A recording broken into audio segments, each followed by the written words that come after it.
Settle into the place where you have chosen to rest, and let the weight of the day loosen a little. Allow your eyes to close, or simply let the room around you become soft and unimportant. Breathe slowly, and imagine that each breath carries you farther from the present and nearer to an old city under a fading sky. I'm the yawning historian. When the sun left the Subura.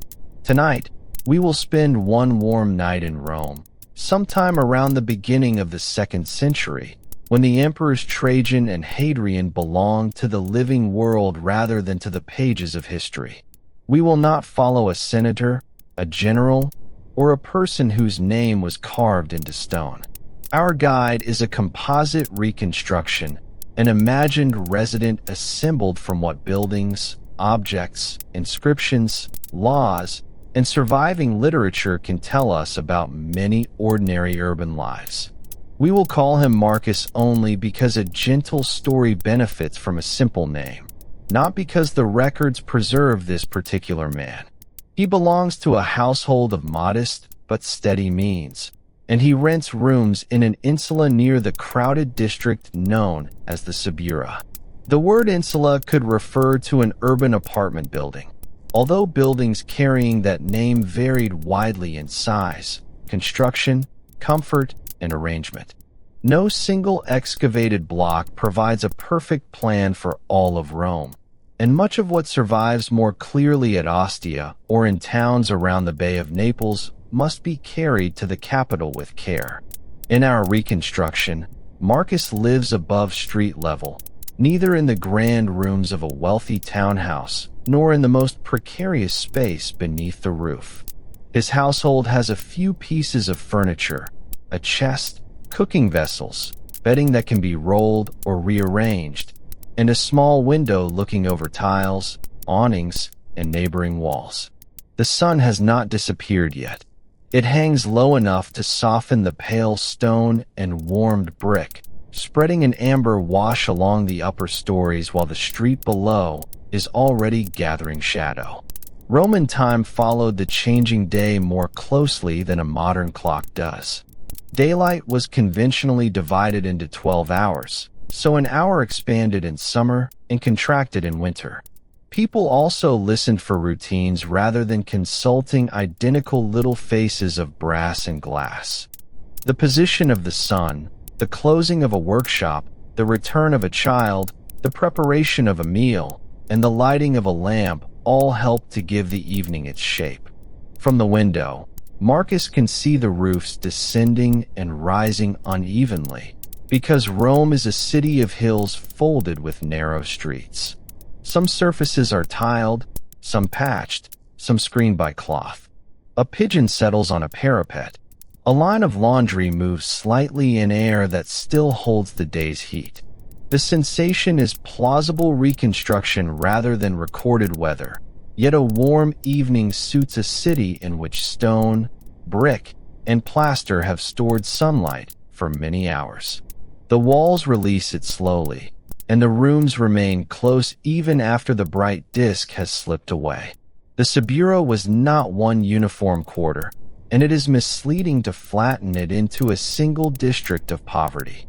Ancient authors gave it a reputation for density, trade, noise, and lively company, but their remarks were shaped by literary purpose, social prejudice, and often by a taste for exaggeration.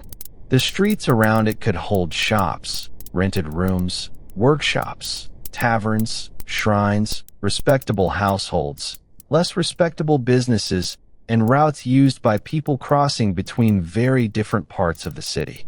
Wealth and hardship could stand near one another without becoming equal. A fine doorway might open not far from a smoky workshop, while a person carrying an expensive cloak passed someone carrying a basket of scraps. As the light declines, the street changes its working rhythm. A shopkeeper draws goods inward from a counter that is opened toward the pavement all day. A metal worker lays down a tool, and the ringing that marked his labor becomes less frequent. Somewhere, wooden shutters meet with a hollow clap.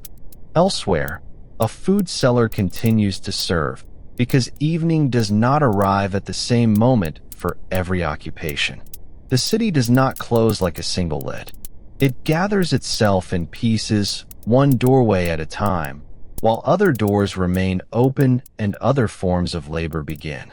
Marcus has returned before the room becomes difficult to arrange.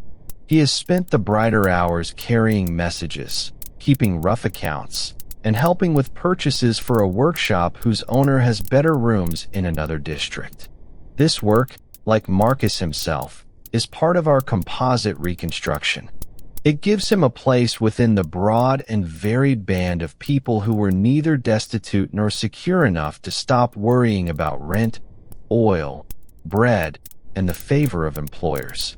He has brought home a small loaf, olives, and a bundle wrapped in cloth. He puts them down carefully, because a floor in a rented room must serve many purposes. His household begins the quiet conversion from day to night. A low stool is shifted. A basket moves nearer the wall. Cloth is shaken once and folded. The useful area around the window is losing its advantage, and tasks migrate toward the place where a lamp will soon stand. In larger elite houses, rooms could be organized for display, reception, dining, and business, although even their domestic spaces were flexible and filled with people whose work was often left unnamed. In rented quarters, flexibility could be more obvious. The same patch of floor might receive work, food, conversation, and sleep in sequence. Below, the last sunlight lies across a public fountain or water basin at the end of a short lane. Rome possessed an immense and celebrated water system, but an aqueduct did not mean that every rented room had a private pipe. Access varied by building and circumstance. Many residents collected water from public outlets, from courtyards, or through arrangements that are imperfectly visible to us. A young person waits with a vessel while another steps away. The water makes a small, regular sound against stone, almost lost beneath footsteps and speech. Water is heavy, and carrying it upward is a familiar kind of labor. Marcus's neighbor arrives with a jar held close to the body, pauses on a landing, then climbs again. Staircases in apartment buildings could be narrow, and upper floors were less convenient even when they were cheaper. Archaeology and written complaints suggest genuine hazards in some urban housing, including fire, collapse, crowding, and poor repair, but the quality of insulae was not identical. Our building has endured because its residents notice cracks, bargain with a caretaker, complain about leaks, and live with the limits of what the owner chooses to mend. The stairwell now keeps only a thin remnant of daylight. Someone coming upward brushes a hand along plaster worn smooth by other hands. The smell is a mixture that no ancient inventory can fully preserve. Dried dust, cooked grain, wool, oil, perhaps a trace of smoke, and the cooler mineral scent near a water vessel. These details are reasoned imagination, guided by the materials that survive and by the ordinary demands of crowded life. They are not a claim that every Roman stairway smelled the same. Marcus leans at the window for a moment before lighting the lamp. From here, the sunset is not a wide rural spectacle. It arrives in fragments between buildings. One upper wall glows, then fades. A roof edge shines while the lane beneath it has already turned blue-gray. High above, the sky is still clear and broad. Lower down, sight is interrupted by balconies, projecting rooms, shutters, fabric, signs, and irregular masonry. The city seems to keep the daylight on its upper surfaces a little longer than in the spaces where people walk. Across the way, a wealthier household is also preparing for evening. We do not need to imagine marble in every room or a banquet every night. Elite display could be elaborate, and the best-known houses preserve reception rooms, painted walls, mosaics, gardens, and dining spaces arranged for guests. Yet wealth had its routines as well as its ceremonies. Servants carried water, trimmed lamps, moved furniture, checked doors, and prepared food. The comfort visible to a guest depended on labor happening at the edges of the light. Marcus's lamp is a small object of fired clay. It fits easily into a hand, with a reservoir for oil, a hole for filling, and a projecting nozzle where the wick will burn. Lamps came in many shapes and materials, from plain molded terracotta to more costly bronze, and their decoration could carry gods, animals, scenes, symbols, or simple patterns. This one is modest. Its surface is slightly rough near the seam, and old soot darkens the nozzle. It has been used many times, which matters more tonight than the image pressed into its top. Before the flame, there is preparation. A little olive oil is poured with care because illumination consumes a household resource. The wick is adjusted. A glowing splinter or another flame can carry fire from a nearby source. The precise method varies in reconstructions, and households could use embers, lamps, candles, or torches according to means and need. Marcus bends close, shields the first weak flame with his hand, and waits until it settles at the end of the wick. The room does not become bright. It becomes inhabited by a small circle of visibility. Warm color touches fingers, a bowl, the edge of a stool, and a patch of wall. Farther away, objects lose their outlines. The window changes from an opening filled with sky to a darkening rectangle, and the lamp begins to reflect faintly from the surface of a cup. Roman artificial light could be abundant in wealthy settings and sparse, where fuel was carefully measured. There is no strong evidence for a coordinated, city-wide street lighting system resembling that of a modern capital, though doorways, shops, shrines, carried lamps, torches, and private buildings created scattered pools of light. Outside, those pools appear one by one. A shop that remains open has a glow near its entrance. A household shrine receives a flame. A person crosses the lane holding a lamp low, and the face above it is briefly visible before the light moves on. The darkness between these points remains deep.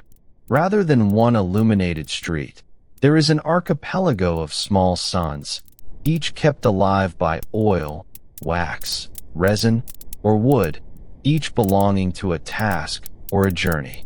The contrast between households is clearest not in whether night exists for them, but in how much labor and fuel they can place against it. In a grand house, numerous lamps might stand on tall supports or hang in groups, multiplying their light across polished metal and painted plaster. Servants could tend them, replace wicks, clean soot, and carry them from room to room. In Marcus's rooms, one flame must be positioned thoughtfully. It is set where several hands can share it, and anything not requiring close sight is left in shadow. The fading street carries voices upward. A seller calls less often now. Two people exchange greetings below the window. Sandaled feet scuff over stone and packed dirt. A mule gives a soft complaint somewhere beyond the corner. The evidence for Rome's noise comes partly from writers such as Martial and Juvenal, who made literary use of urban irritation, crowding, ambition, and sleeplessness. Their Rome is vivid, but it is not a neutral sound survey. We may borrow the general sense of a crowded capital while treating every particular complaint as a crafted voice. There are also quieter sounds, easily ignored by authors seeking comedy or force. A spoon touches earthenware. Water is poured. A child murmurs and is answered. A broom moves along a threshold. Fabric slides against a wooden peg. A tiny flame makes almost no sound at all, yet it changes where everyone looks. As darkness gathers, domestic life contracts around actions that can be completed by touch, memory, and low light. Marcus shares his meal and rooms with his sister, her young son, and an older freedwoman connected to the family. They, too, are invented as a composite household rather than as documented individuals. Their arrangement reminds us that Roman households did not fit one simple model, while keeping our nights small enough to follow.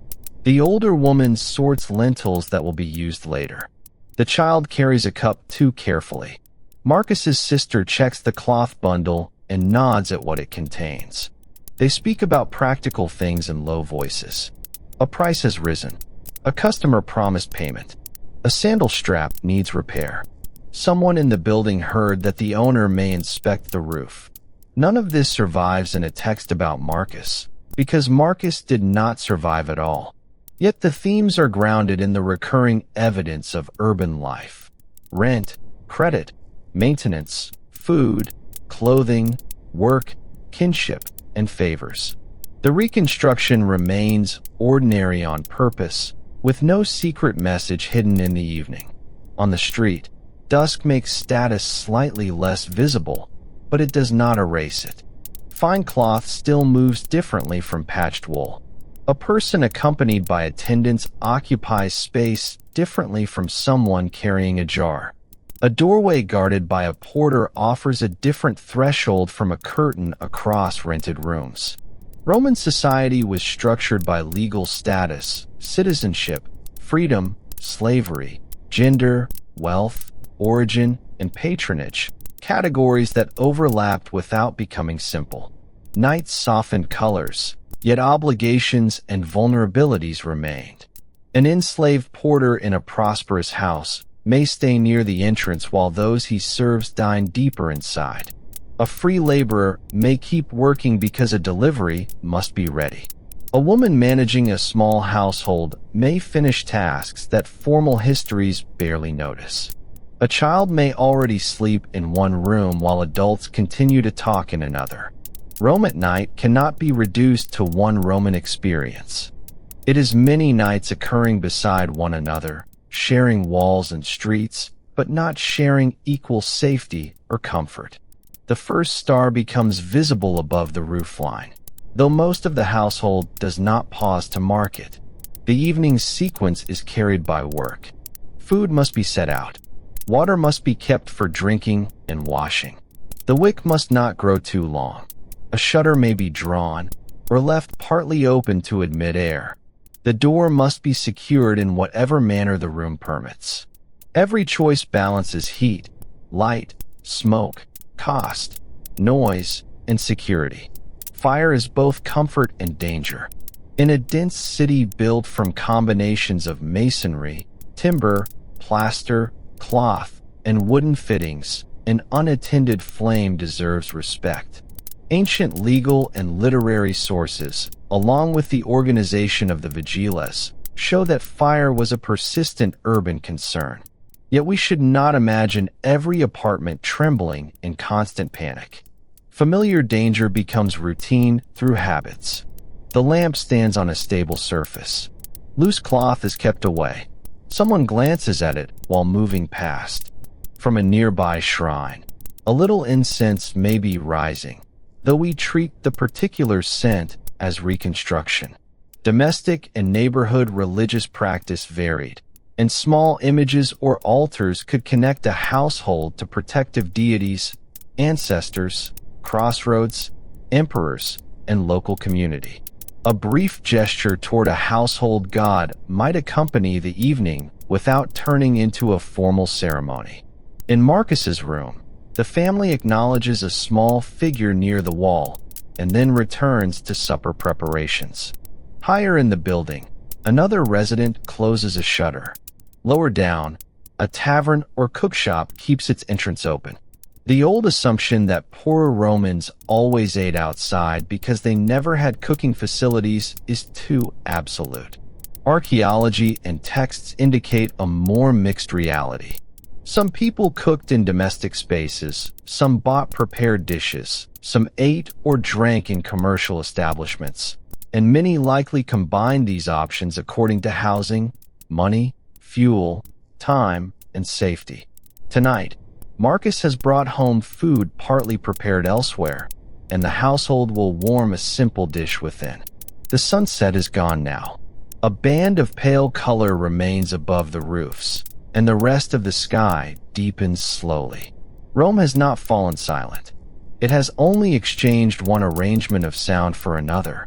Day workers finish, evening customers linger, household tasks continue, and transport activity waits for the conditions under which carts may move more freely. Later, wheels and animals will give the streets a different pulse. For now, the change is gentle enough to feel like breathing. Marcus sits near the lamp and removes his sandals. Dust has settled in the creases of his feet.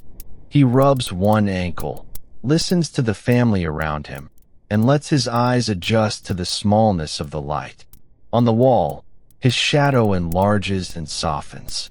The room beyond the flame appears calmer because it is less distinct. Objects that demanded attention by day have withdrawn into darkness. Soon, supper will occupy this little pool of light. Bread will be broken, a warm bowl shared, and water poured with perhaps a little wine according to the household's means.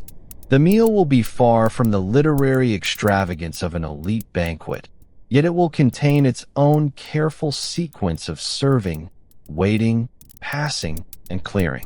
The work behind it has already begun, much of it performed quietly and repeatedly. For a while, remain at the window with the last cool trace of evening above the Subura. The roofs are dark shapes now, and lamps shine without joining into a single brightness. One flame rests in Marcus's room, another moves along the lane, and another waits behind a shutter. There is no hurry at all as the household draws closer to supper, and the old city settles into the first long measure of night. The day has left the stones, though warmth still lingers in them. The flame becomes steady, the voices become softer, and the sky beyond the window darkens without effort. Let the scattered lights remain where they are, small and patient, while we drift toward the evening meal.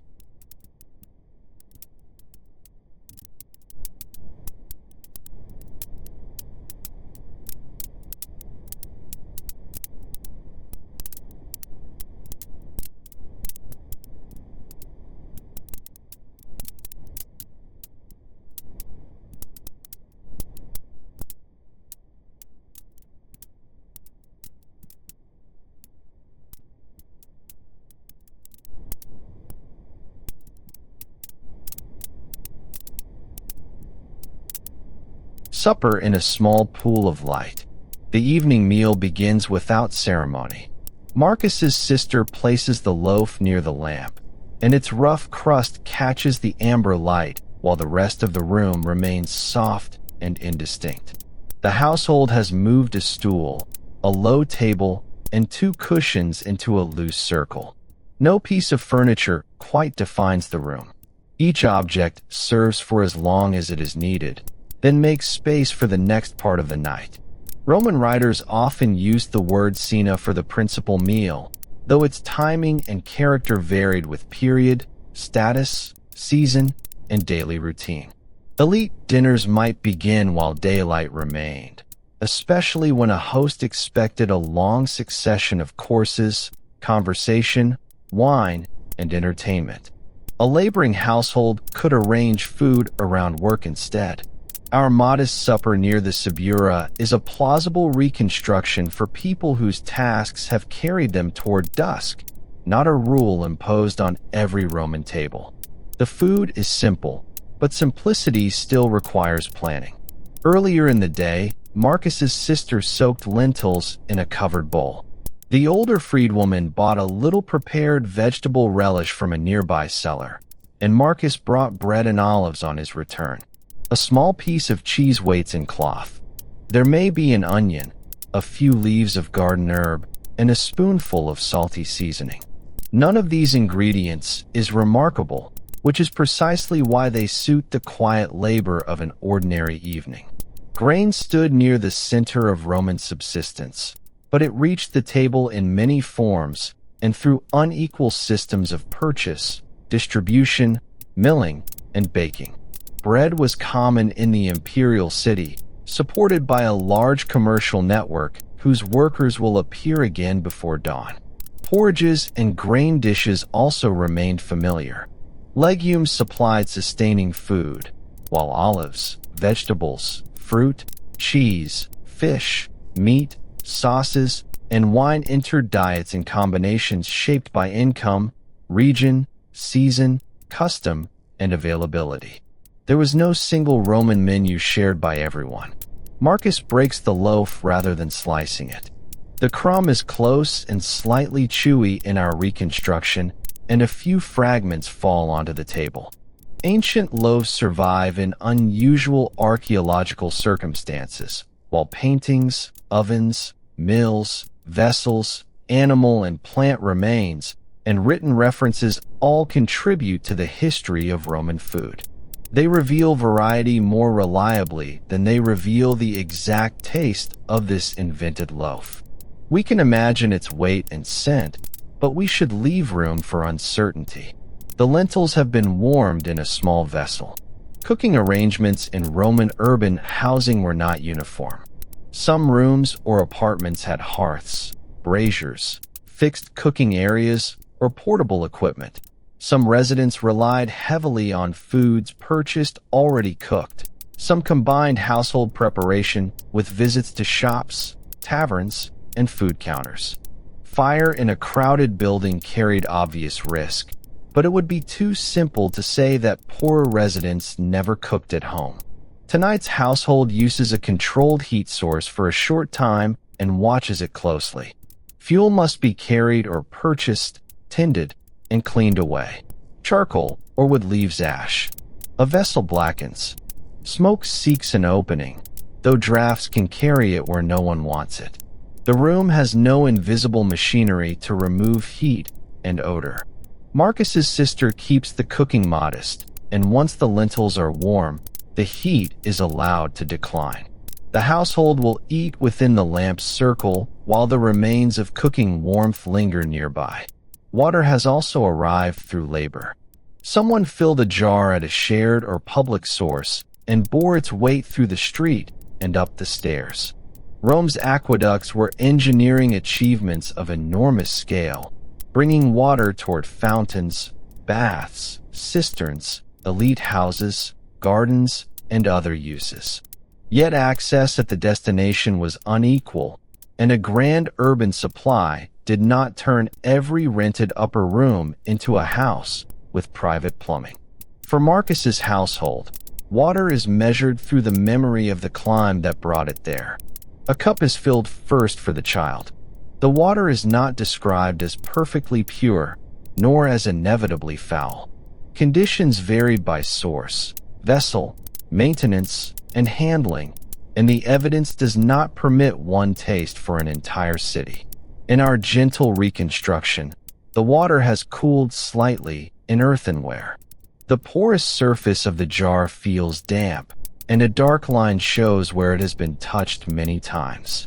There is wine as well, though only a little, mixed with water rather than served as a modern bottle at full strength. Mixing wine was a familiar Roman practice, but ratios and preferences varied.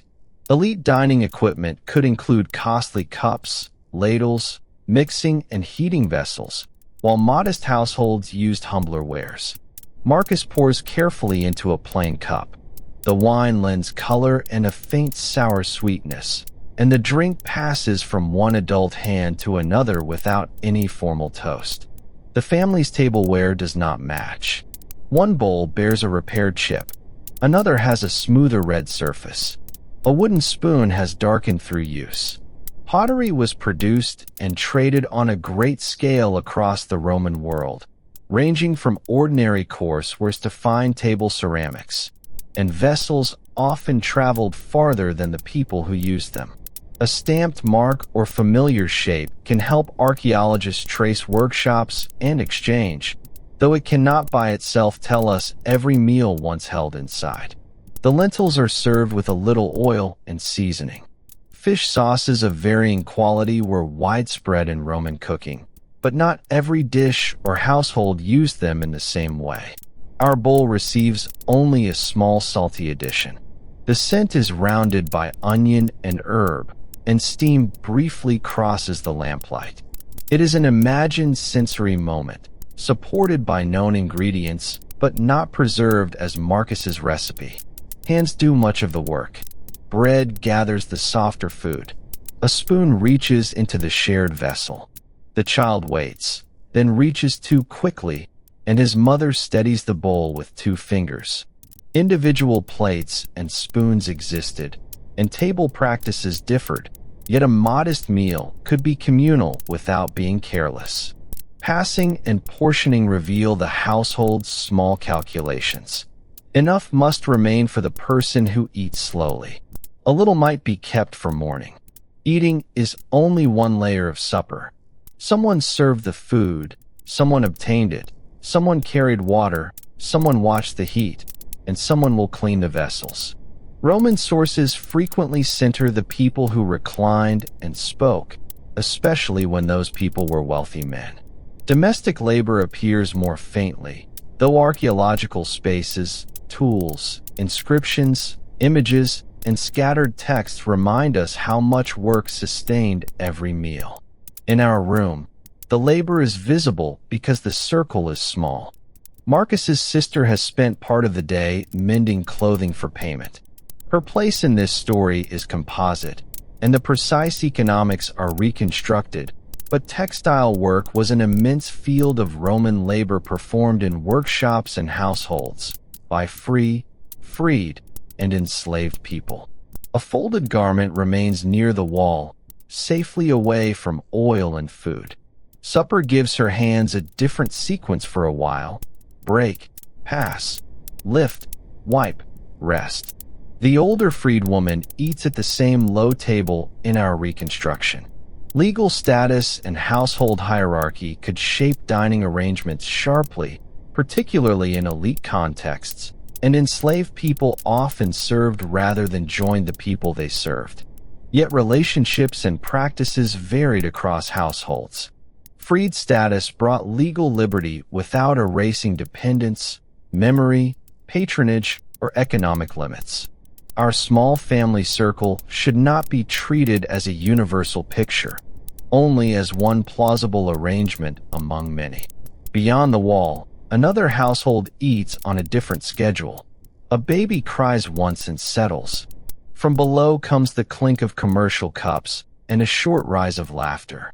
Inns, taverns, cookshops, bakeries, stalls, and other food businesses were woven into urban life, though ancient moralizing literature often colored such places with suspicion. The surviving counters and vessels from cities buried around Vesuvius show that prepared food and drink were sold, but Rome itself was larger, less completely preserved, and more varied than any single excavated town. The household near the Subura does not represent poverty as one unchanging condition. Marcus can buy oil, bread, and a little wine. He owns or rents access to useful vessels and a secure chest. At the same time, an illness, missed payment, rent increase, fire, or loss of work could narrow these comforts quickly. Urban residents occupied shifting positions rather than neat modern categories. The meal's modest steadiness is a form of temporary security. Far away in social terms, though perhaps not very far in physical distance, an elite dinner unfolds in larger rooms. Archaeology and literary sources describe decorated dining spaces, couches arranged around tables, painted walls, mosaics, silver or bronze vessels, servants, musicians, and carefully presented courses. Guests could recline, and the meal could display the host's wealth, taste, generosity, connections, and rank. Such banquets are unusually visible because elite people and objects leave a strong trace. The famous dinner of Trimalchio offers an extravagant procession of dishes and performances, but it belongs to Petronius's fiction. Its absurd food, theatrical service, and anxious display cannot be read as a statistical account of Roman dining. It can, with care, reveal the kinds of luxury and social ambition that a satiric audience recognized. The scene is useful as literature about excess, not as a menu that every wealthy household followed. Even outside fiction, elite banquets could emphasize costly ingredients and elaborate tableware. Guests might receive several courses, wine mixed to preference, and entertainment within a room designed to impress. Yet not every elite dinner was extravagant, and not every wealthy Roman reclined through a spectacle each evening. Routine meals existed at every level. Social display became most visible when hosts chose to make it visible. Marcus and his family sit rather than recline. Reclining was associated especially with formal dining and status, while postures could differ by occasion and person. Their low arrangement is practical. A bowl remains stable, the child can be guided, and no one needs a dedicated dining room. The wall behind them carries no marble veneer. Its plaster receives the moving shadow of a lamp and the faint outline of a repaired patch. The conversation continues in intervals. There is no need for a dramatic revelation.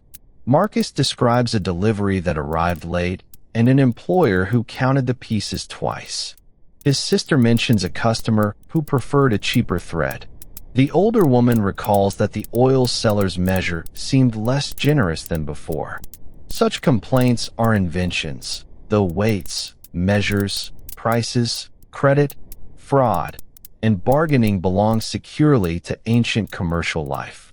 The details make the room human while remaining modest about what is known. The child listens until listening becomes difficult. His eyelids lower, then lift. He dips bread into the lentils and forgets to eat it.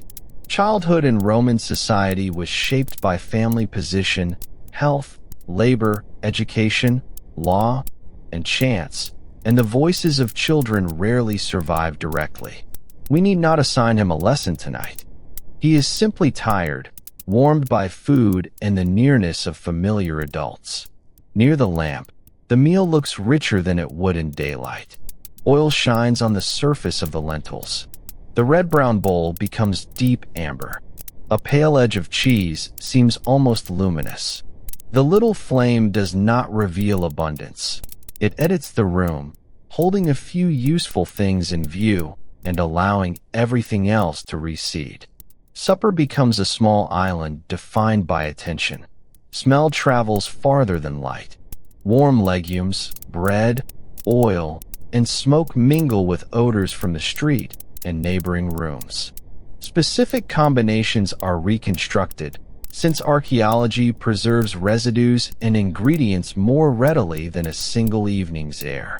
Still, an urban building filled with cooking, bodies, cloth, wood, plaster, and lamps would not have been scentless. The household accepts the mixture as part of home.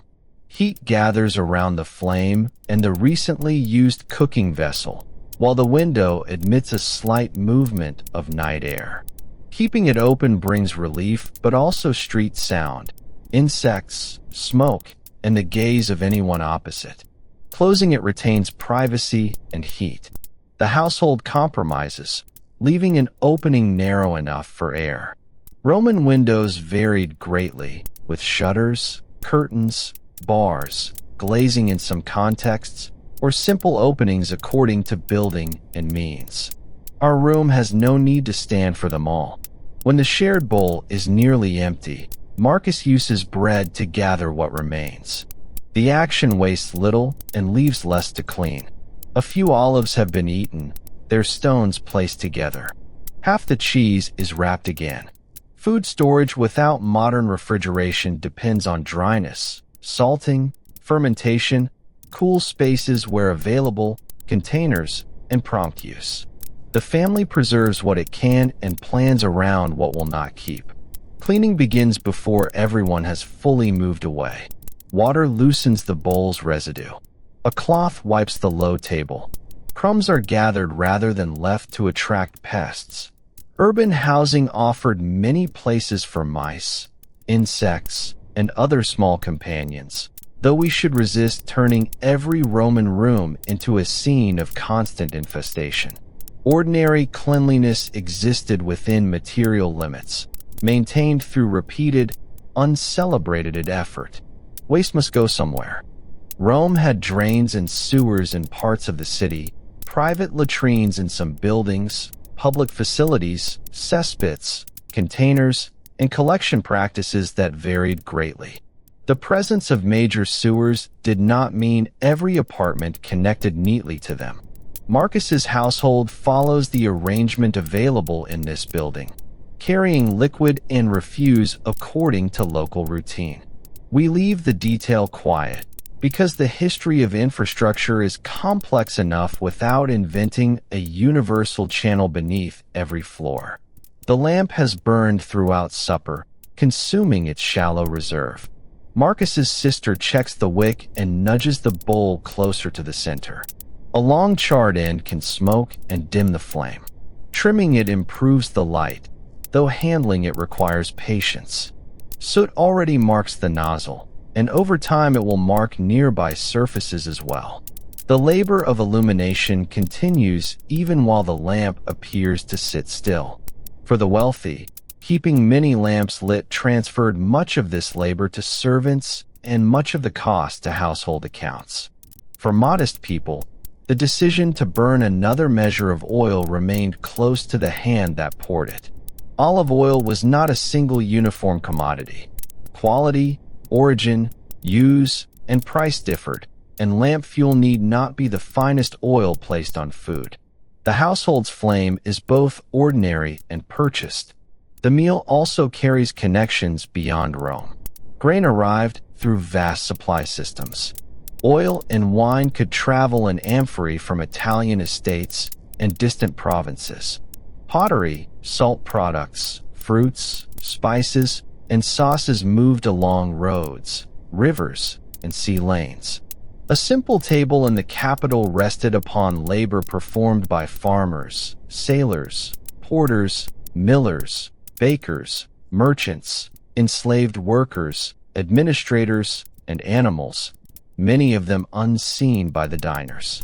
The imperial grain distributions known to us were important, but governed by eligibility and administration, and they should not be imagined as a complete food system feeding every resident equally.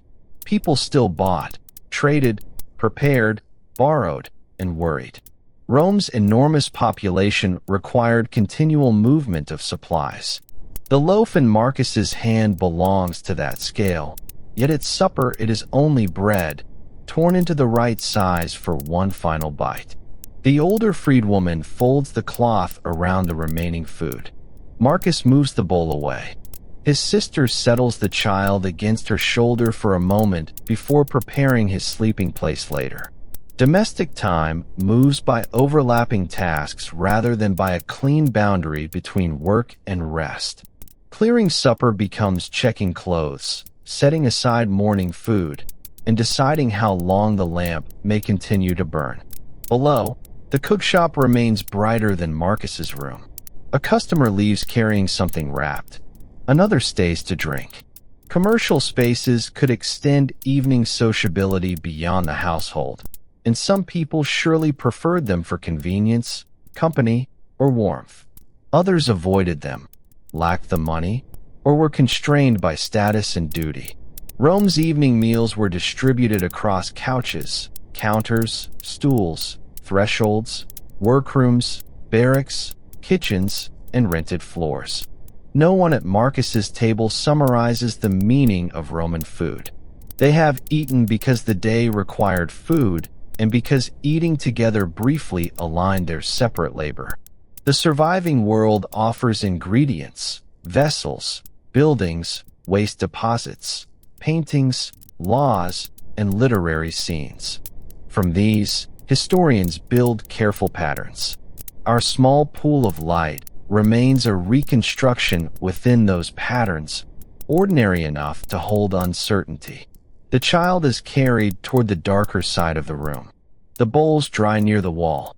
One cup remains by Marcus, holding more water than wine now. Conversation thins into familiar fragments, then pauses.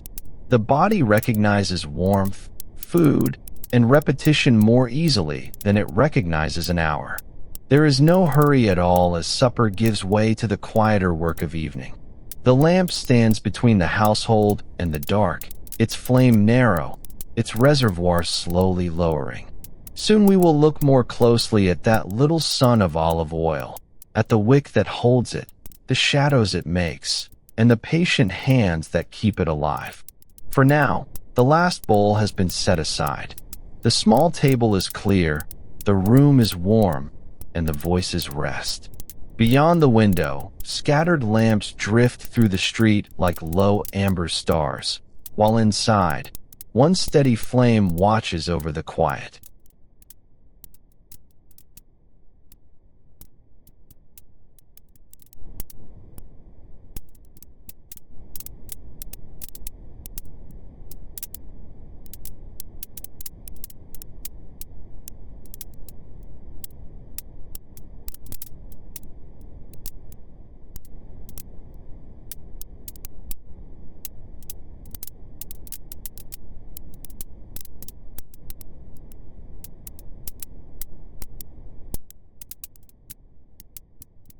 The little sun of olive oil. After supper, the lamp remains where the shared bowl had been. It is now the center of a quieter arrangement. Marcus sits near enough to see the leather strap he intends to mend. His sister has thread and cloth within reach, and the older freedwoman holds a few lentils in her palm before returning them to a jar.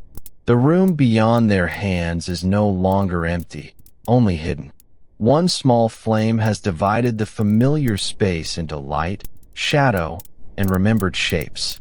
The lamp itself is made from fired clay, a material so ordinary and durable that Roman lamps survive in very large numbers. Many were formed in molds, often with an upper and lower half joined around the edge. A reservoir held fuel, a central opening allowed it to be filled, and a nozzle carried the wick outward to burn. Shapes varied by time and place, and not every lamp followed exactly the same design, but the basic cooperation of vessel, oil, wick, and air was widely understood. Marcus's lamp is a composite object, like Marcus. Its form is based on surviving examples rather than on an artifact recovered from this imagined room. A shallow shoulder surrounds the decorated top. The filling hole is small enough to limit spills, but wide enough for careful pouring. At the front, soot has collected around the nozzle. At the rear, a little handle gives the fingers a place to hold it, though some lamp forms had no handle at all. Decoration gave even a modest manufactured object a visible identity. Mold-made lamps could carry deities, theatrical masks, animals, chariot scenes, plants, symbols, or patterns. Some images were religious, some fashionable, some playful, and some difficult to interpret with confidence. The design on our lamp is a simple wreath. It is not a message essential to the story.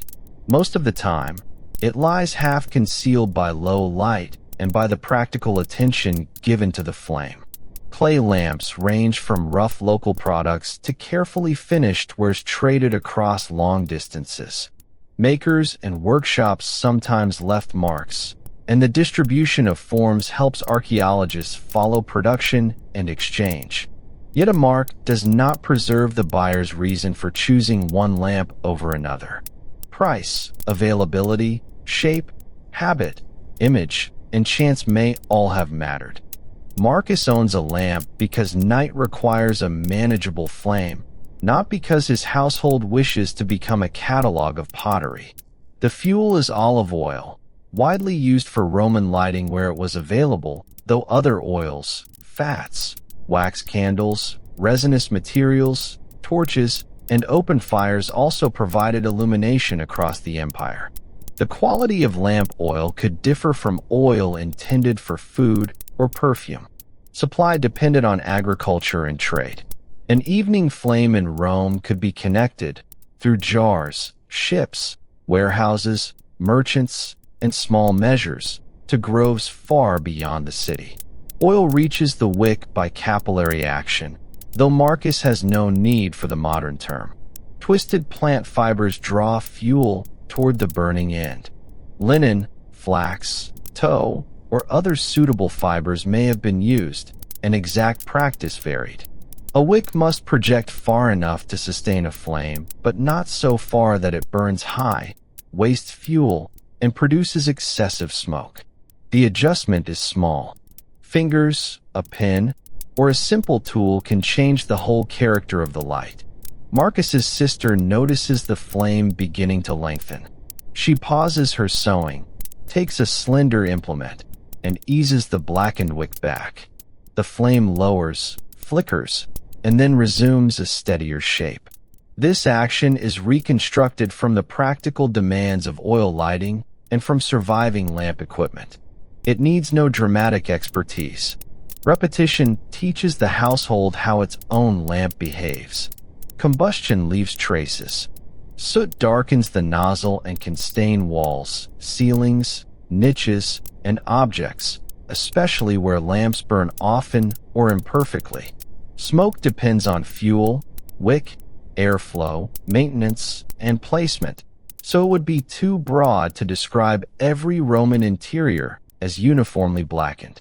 In this room, a faint darkening has formed above the lamp's usual place. It is visible in daylight and nearly invisible now. The flame gives warmth, but very little compared with a brazier or hearth. Its more important effect is visual and social. People arrange themselves around it. Work requiring precision comes closer. Tasks that can be done by touch remain farther away. A face turns into the light when speaking, then recedes when leaning back. The lamp does not simply illuminate a room. It organizes behavior within the room. The amount of light from a single ancient lamp was modest by modern standards. Experimental reconstructions suggest a limited useful area, though results change with lamp design, wick, oil, and measurement. Rather than give one false universal number, it is safer to imagine a close circle in which hands and nearby objects are clear enough for familiar work. Outside that circle, the eye relies on adaptation, memory, moonlight, neighboring flames, and touch. Marcus bends over the leather strap. He can see the hole he wants to reinforce, but he moves slowly because his own hand casts a shadow across it. The lamp must be placed to one side. When he turns the strap, the shadow turns too. Artificial light makes some tasks possible after sunset while adding new inconveniences. Glare near the flame, darkness behind the fingers, smoke when the wick is poor, and the cost of every additional hour. His sister's sewing is finer work. She brings the cloth nearer, then decides that the repair can wait for morning. This is not evidence that Romans never worked by lamplight. Workshops, households, scribes, guards, servants, entertainers, and many others could continue after dark. It is simply a practical choice in one reconstructed room. Daylight is free, broad, and easier on the eyes. Lamplight is narrow and worth reserving for what cannot wait. The older freedwoman sorts dry food by feel more than sight. Her fingers find a small stone among the lentils and set it aside. Tactile knowledge becomes more valuable at night. A person familiar with a room knows the distance between stool and wall, the shape of a jar's rim, the peg holding a cloak, and the uneven place in the floor. Darkness is not complete helplessness. It is a different balance among the senses. The household's eyes have adjusted gradually because the lamp was lit before the last daylight vanished. Sudden darkness would feel deeper. Instead, dusk and flame overlapped, allowing the room to contract without a sharp boundary. Pupils widen, colors fade, and movement at the edge of vision becomes uncertain. The Romans had their own theories of sight, but Marcus does not need a theory to know that he should wait before crossing an unlit stairwell. Some households could multiply light. bronze lamps, elaborate lampstands, hanging fixtures, and lamps with several nozzles survive from prosperous contexts. Literary and archaeological evidence shows that elite dinners and public ceremonies might use numerous flames. Polished surfaces and pale walls could return some of that glow. Yet more lamps also meant more fuel, more smoke, more cleaning, more risk, and more hands assigned to tending them. In a large house, an enslaved attendant might carry a lamp before a member of the household, trim wicks, refill reservoirs, and ensure that reception rooms remained inviting. The visible ease of elite night depended on service. Roman domestic art often draws attention toward owners, guests, furniture, and decoration, while the people maintaining light can disappear into the background. Our small room keeps the tending hand close to the flame. Candles also belong to the Roman lighting world. Wax or tallow around a wick offered portable light with different cost, smell, and burning qualities. Torches could serve movement outdoors or illuminate larger activities, though their smoke and open flame made them less suited to every interior. Braziers and hearths contributed their own glow. Night was not governed by one technology, and olive oil was common without being exclusive. The lamp can be carried, but movement changes its behavior. Oil shifts in the reservoir. Air touches the flame.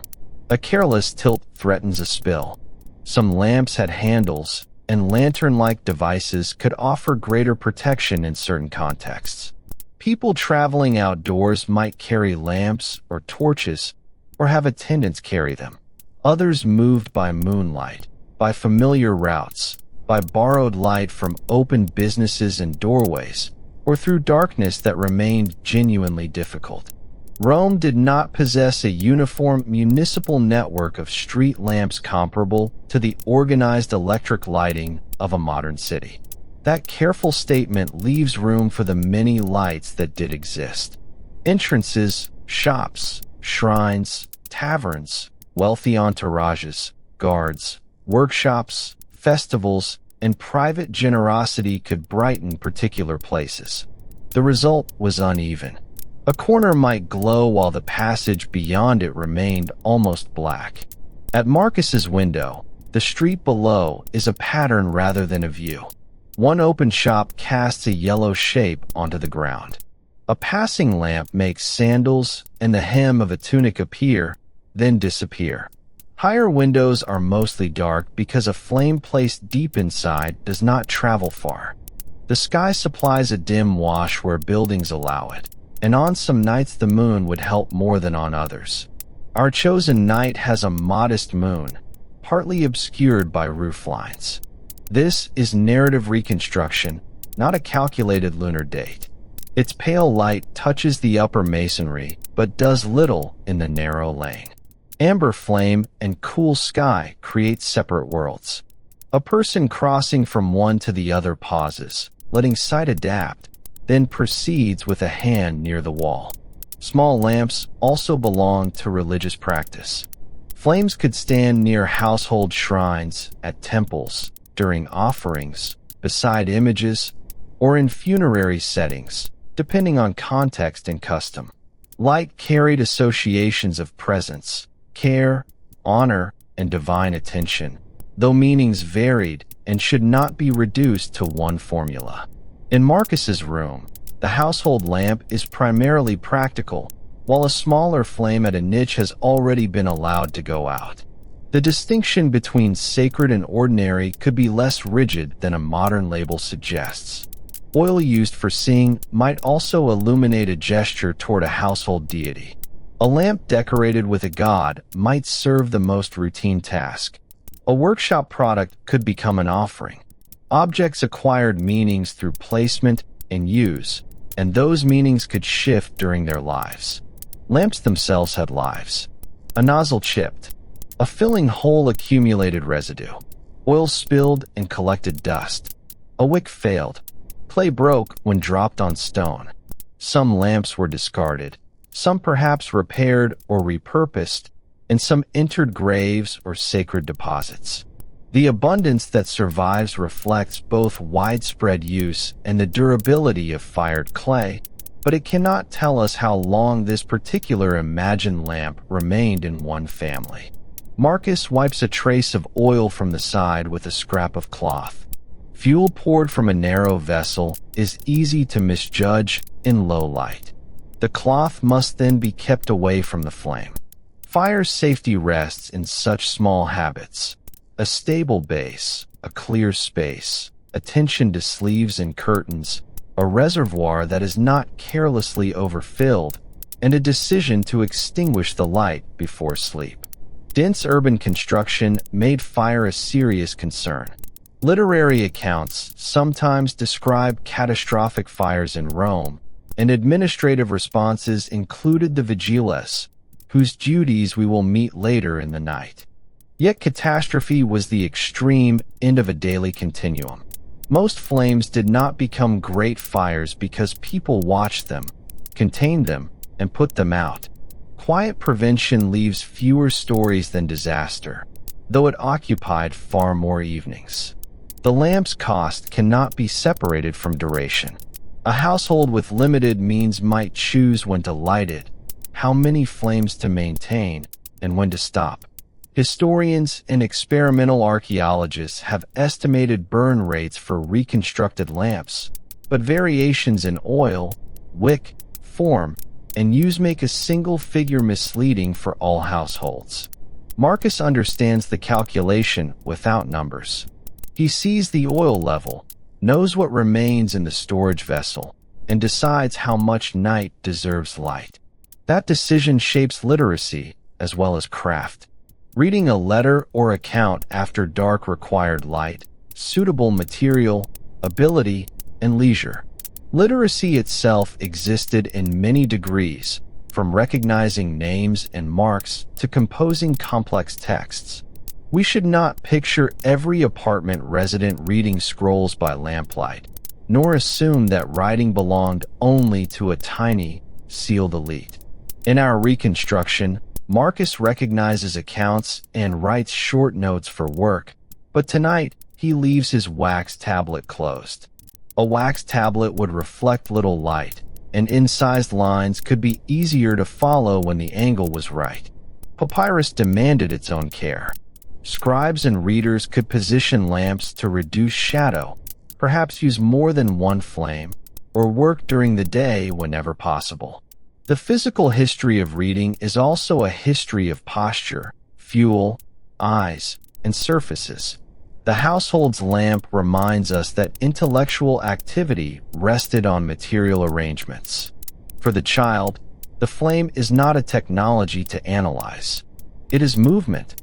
He watches the bright tip narrow and widen, though his mother keeps him at a safe distance. Shadows travel when someone passes. The wreath molded on the lamp seems to emerge, then disappear. Children in antiquity surely learned fire through supervision, warning, imitation, and sometimes accident, but no preserved instruction belongs to this invented evening. The lamp can calm and unsettle at once. Its steady center is reassuring, while the moving shadows enlarge ordinary things. A hanging cloth becomes a broad dark shape. The rim of a jar draws a crescent on the wall. A person outside passes through the glow below, and for a moment a shadow crosses the ceiling. Familiarity prevents each change from becoming alarm. The household knows the language of its own room. Ancient literature sometimes associates night with danger, secrecy, revelry, study, love, labor, or sleepless complaint. Such themes reveal cultural imagination as much as daily frequency. Satirists selected noise and discomfort because they served a voice and an argument. Poets selected moonlight because it served another. Our lamp sits between those genres, neither a symbol of decadence nor a warning of crime, simply a useful object burning through an ordinary hour. From below comes the brief sound of a door bar being moved. The open food shop reduces its light, perhaps extinguishing one lamp while leaving another near the counter. A person carrying a covered light turns the corner. The lane grows darker in stages. Each extinguished flame expands the territory of shadow for everyone nearby. Inside, tasks are also ending one by one. The leather strap is mended well enough. The thread has been wound and stored. The lentils are sealed in their jar. The cup is empty. Marcus's sister smooths the cloth that will help make a sleeping place later. Nothing announces that household labor is finished, because some of it will continue until the lamp itself is put out. Marcus lifts the lamp by its handle to inspect the darker side of the room. He moves slowly and holds it level. The pool of light travels across plaster, chest, folded blanket, and door. Every object appears briefly important, then returns to shadow behind him. Portable illumination does not conquer darkness. It carries a small permission to see from one place to another.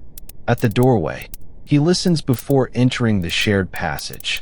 The stair below receives a weak glow from another lamp on a lower landing. Neighbors have made their own decisions about fuel. One doorway shows a line of light. Another is closed and dark. The building becomes a vertical map of households, each with its own schedule, resources, and reasons for remaining awake.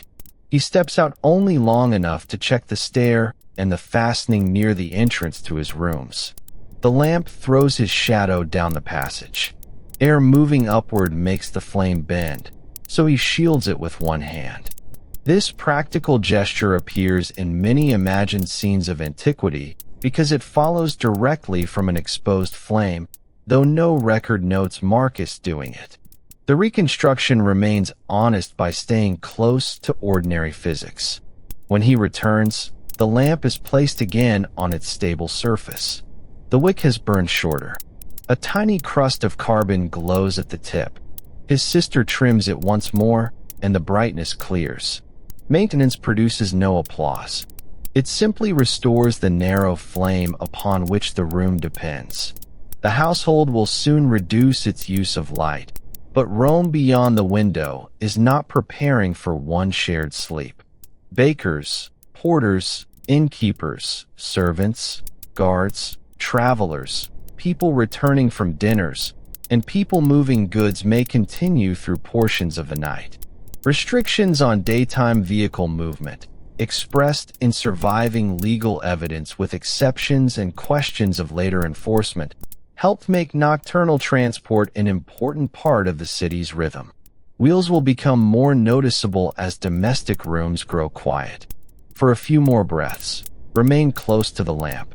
Notice the clay body warmed near the nozzle, the oil hidden inside, the black wick resting at the edge of flame, and the amber light touching only what is nearest. Beyond it, the room is calm because its outlines have softened. There is no hurry at all as our attention moves from the lamp to the street. The little sun continues to burn behind Marcus's window while footsteps gather below and a distant wool turns over stone. One flame stays still, one carried light drifts away, and the shadows between them deepen gently. The wick bends, steadies, and burns without effort. The household voices become low, the walls hold their quiet warmth, and the scattered lights of Rome float in darkness. We can leave this lamp glowing softly as the night roads begin their measured work.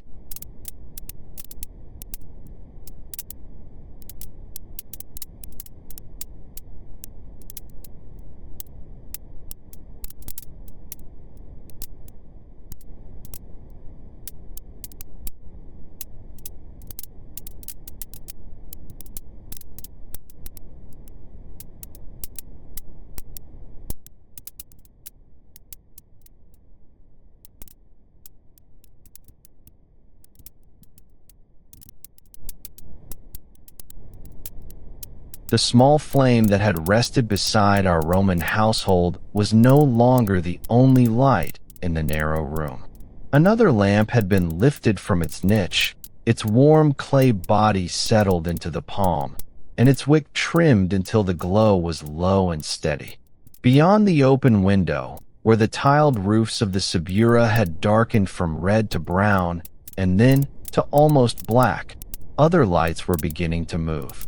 They passed through doorways, dipped beneath balconies, and appeared again at street corners, each one making a modest circle in the night. There was no need to hurry after them. The room was quiet enough. The roof above it still held the warmth of the day, and the night could be followed slowly, one sound at a time. By daylight, the streets of Rome had belonged largely to feet. Citizens, visitors, enslaved workers, porters, officials, children, vendors, and animals had pressed through passages that had never been designed for a city of such size. The widest roads carried more traffic, but many neighborhood streets remained tight between walls, shop fronts, steps, and projecting upper floors.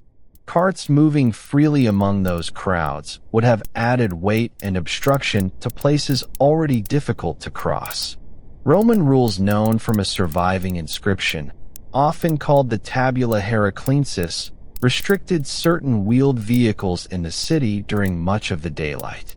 The text belonged to an earlier period than our imagined night, and historians have debated the exact reach and later enforcement of its provisions, so it cannot serve as a perfect timetable for every street in the 2nd century. It does, however, preserve the practical concern behind such regulation, as well as exceptions for necessary work. Rome needed wagons, yet it also needed to keep its crowded daytime routes passable. When daylight withdrew and the human current thinned, the balance changed. Loads that had waited beyond busy districts could begin to come inward. A cart of firewood, a wagon bearing amphorae, or a train of pack animals carrying sacks might be easier to manage after the stalls had closed and the public business of the day had ended. The city did not awaken all at once, and it did not become one continuous parade of freight. Movement depended on the road, the season, the destination, and the business at hand. Still, the surviving legal evidence, together with literary descriptions of noisy nights, suggests that a substantial part of urban carrying happened after dark. The practical rhythm was simple enough. What could not pass easily through the daylight crowd found more room beneath the moon. At first the change was heard far away. A loose iron fitting trembled against wood. A driver spoke in a low, repeated murmur to an animal that knew the route better than a stranger would have known it. A wheel met a hollow in the paving and rose from it with a slow complaint. The sounds traveled between masonry walls and under tiled eaves, sometimes softened by distance, and sometimes returned in an echo. In Roman satire, writers such as Juvenal turned the night traffic into a source of misery, exaggerating for force as satirists were expected to do. Their crowded, sleepless Rome was a literary Rome, not a neutral census of noise. Yet the picture rested upon a recognizable condition. Stone streets, wooden wheels, metal rims, loaded axles, and close-set buildings could produce a hard and persistent music. Our household near the Subura would have known that music without needing to name every part of it. The person at the window might have recognized the approach of a laden cart from its slower rhythm. An empty vehicle could rattle lightly and quickly, while a heavy load pressed each wheel into the uneven route. Hooves added their own pattern, dull on packed earth, sharper on stone. Harness rings touched and separated. A wooden frame creaked whenever the road tilted. None of this required the street to be brilliantly lit. A lantern could mark the driver and the leading animal, while memory, moonlight, and the pale shapes of walls supplied the rest. Rome had no known citywide system of street lighting comparable to that of a modern city. This did not mean that every lane vanished into perfect darkness. Light escaped from shops that remained open, from doorways where someone waited, from upper windows, from lamps carried by pedestrians, and from torches or lanterns used for particular journeys. Wealth could purchase attendance and additional flame. Public buildings, shrines, taverns, and places of work might contribute patches of brightness, though the amount varied greatly. Between those patches lay long areas in which the eye adjusted to shadow. The city at night was therefore not a single black surface. It was a fabric of dimness, interrupted by amber threads. The first cart in our lane came slowly. This scene is a careful reconstruction rather than the record of one documented household, but its materials were ordinary. Two small animals leaned into their harness. A driver walked beside them rather than sitting high above the load. The vehicle carried narrow pieces of timber tied with rope, perhaps intended for a workshop that would open after sunrise. At the tightest corner, the driver placed one hand against the bundle and guided it away from a wall. A boy with a lamp watched the rear wheel. The flame shivered each time he stepped, and the shadow of the timber climbed across the plaster like the branches of a dark tree. Upstairs, no one leaned out to shout. The cart moved too slowly for alarm, and its passage was part of the neighborhood's expected order. A cup was set down. A folded cloth was moved away from the window ledge. Someone near the inner wall turned on a sleeping mat and became still again. The wheel found the flatter stones in the center of the lane, the ropes held, and the timber passed beneath the window. For a little while the room smelled faintly of warm oil and old wood. Then only the diminishing creak remained. Other loads served the appetite of the city. Grain reached Rome in enormous quantities through supply systems that extended far beyond a single street. But its last movements into mills, storerooms, bakeries, and markets still required hands, animals, sacks, and vehicles. Wine and oil traveled in amphorae, whose pointed bodies could be packed closely for transport. Vegetables arrived in baskets. Fuel came as wood or charcoal. Building stone and timber required especially careful movement. Refuse also had to be taken away, though the regularity and organization of that work varied. The regulations preserved on the Tabula Heraclensis included exceptions and public necessities, reminding us that the night traffic was not merely private commerce. A large city continually brought materials inward and moved unwanted matter outward. At a bakery, work could begin while most rooms were dark. The evidence for precise hours differs from place to place, and not every bakery followed one schedule, but bread intended for the morning required labor before the morning crowd appeared. Grain might be ground where milling formed part of the establishment, dough mixed, ovens heated, and loaves shaped for baking. The labor was demanding, often performed by enslaved or low-status workers, and the conditions could be hot and dusty. Tonight, however, we remain outside the working room. Through a partly open door came the soft impact of dough against a board, the scrape of a tool, and the deeper breath of an oven drawing air. Warmth touched the street, then disappeared as the door settled closer to its frame. The smell arrived later than the sound. First there was smoke from kindling and the dry scent of flour disturbed in a closed space. Then came the rounder smell of heating grain, faint at first and gradually fuller. It joined the olive oil, damp stone, animal hide, and cooling plaster already present in the lane. A passerby carrying an empty basket paused near the doorway, exchanged a few words, and went on. Tomorrow's bread was beginning as a sequence of small acts, each one nearly hidden, each one repeated often enough to become part of the city's nightly pulse. Workshops also prepared for daylight. A craftsperson might inspect tools by lamplight, count pieces left from the day before, or arrange material near the front of a shop. Some work was better left until morning, when detail could be seen and the risk of flame was lower. Other work could continue in the evening, especially when an order, season, or household need made the extra hours worthwhile. Roman urban work was not governed by a single bell. Daylight, custom, patronage, weather, and the cost of fuel all helped shape the working day. In one doorway, a cobbler might draw thread through leather. In another, a metalworker's charcoal would be allowed to fade rather than stirred brighter. Farther along, jars and cups were being rinsed for the next wave of customers. Many ground floors opened directly toward the street. Shops could be part of larger buildings, and the relation between commercial and domestic space was often close. A shutter lowered across a counter did not necessarily mean that everyone behind it had gone to sleep.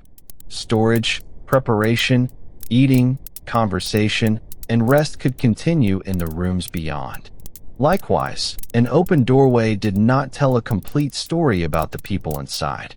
Some kept a business of their own. Some worked for an owner. Some rented space. Some were enslaved. The street showed only a narrow, illuminated slice of lives arranged through complex relations of status and dependence. Places serving drink and prepared food added another kind of light.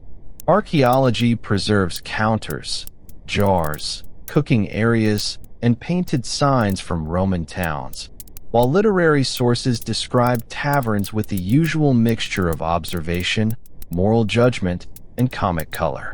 It would be unwise to imagine every establishment as the same. Some offered a simple cup or meal. Some provided space for company, gaming, or lodging. Some acquired reputations that respectable writers enjoyed condemning. Near our imagined lane, a small establishment was finishing rather than beginning its busiest hours. A lamp stood behind the counter. A few voices remained, worn smooth by repetition. A cup touched stone, water was poured for cleaning, and a shutter was drawn halfway across the entrance. The person inside did not extinguish the lamp immediately. Accounts had to be remembered or marked in whatever way the keeper used. A jar needed its cover. Ashes needed to be checked. Food that would not keep had to be dealt with. None of these actions was grand enough to enter a history, but a city depended upon them. Around the amber counter, hands completed the same closing motions that hands had completed on many previous nights. The last customer stepped into the darker street, adjusted a cloak, and waited for a cart to pass before turning home. There were risks in the street, though the night need not be narrated as constant danger.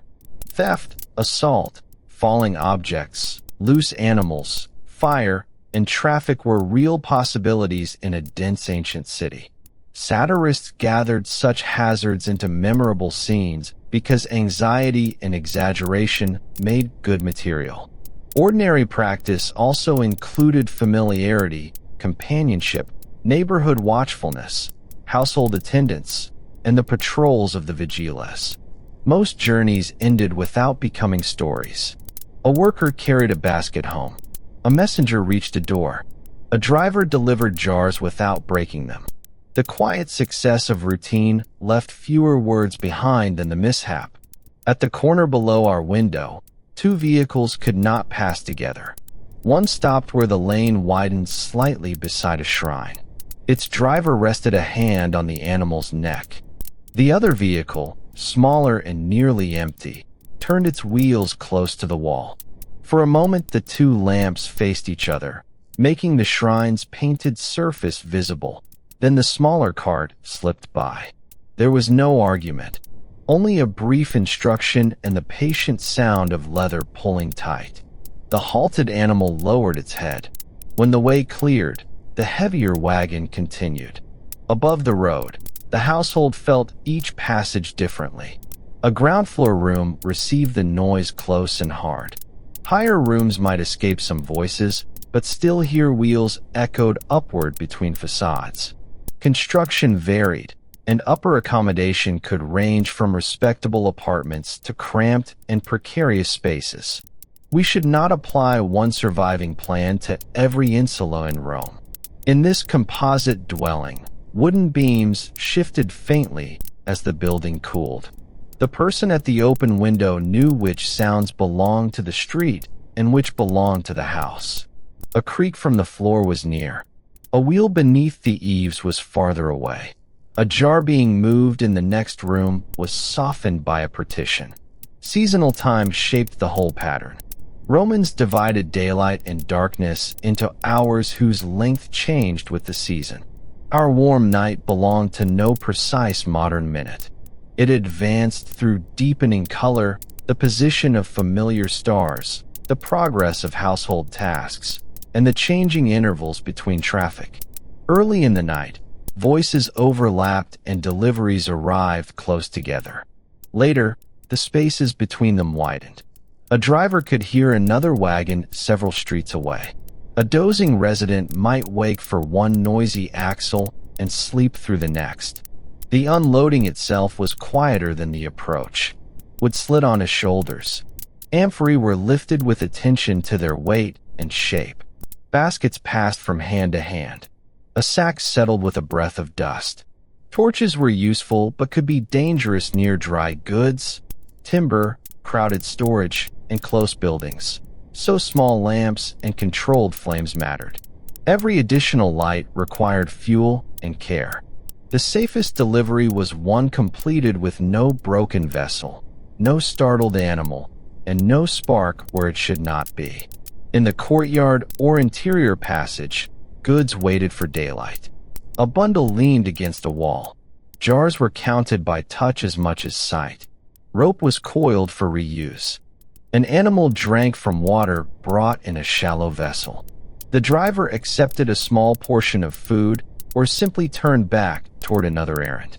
Ancient logistics were made from such repeated efforts. Imperial Rome might be described through harbors, warehouses, grain fleets, laws, and monumental markets. Yet the system arrived at the household and shop through tired arms and wheels that had crossed one last street.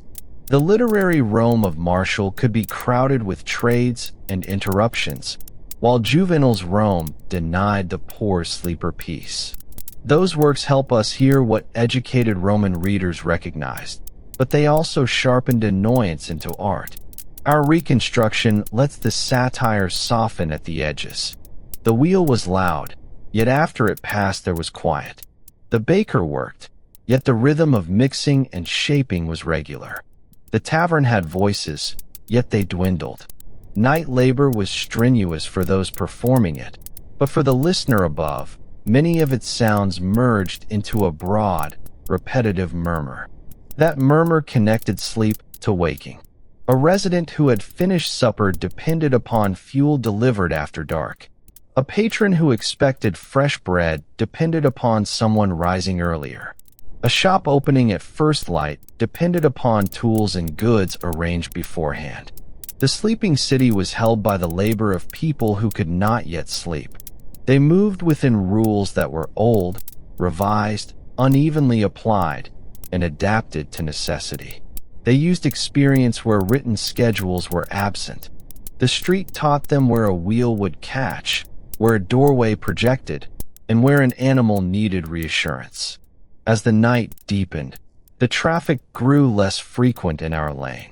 A last heavy cart approached with a soft iron pulse. It carried amphorae cushioned against one another, so that the load answered the stones with a restrained ceramic knocking. Two workers walked beside it, one ahead with a light and one behind with a hand on the frame. At the corner, the leading flame briefly illuminated soot above a doorway. It also caught a patch of painted plaster, a drain, and the smooth edge of a threshold worn by many feet. Then the light moved on, and each object returned to shadow. The cart stopped at a storeroom farther down. Ropes loosened. One jar was lifted, then another. The workers did not sing or call loudly. Their breath and the careful placement of each vessel established a slow rhythm. From the upper room, it sounded almost like waves touching a quay, though the sea lay far beyond the roofs. Lift, step, settle. Lift, step, settle. The pattern continued until the vehicle stood higher on its axle and the storeroom held what morning would require. Beside the lamp in our room, the oil had lowered. The wick was nudged back to spare fuel, and the circle of light withdrew from the far wall. The person near the window remained only long enough to hear the empty cart depart.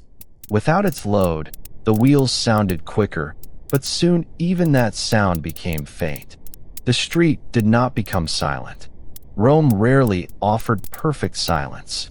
Instead, its many noises separated into gentle distances, an oven breathing behind one wall, a final cup being washed behind another, hooves turning toward a broader road. Before the household settled again, a different rhythm entered the lane. It was measured and human, the pace of several people accustomed to walking together in darkness. A covered light moved along the lower walls. Metal and leather made small, controlled sounds. These were not carriers bringing goods for the morning, but members of the night watch beginning another circuit through a city built closely around flame. There was no hurry at all. The wagons had passed, the dust was settling, and the roof tiles had released nearly all the heat they had stored. The little lamp by the window breathed lower. Beyond it, the footsteps of the watch went on at an even pace, one quiet patrol beneath the sleeping rooms of Rome.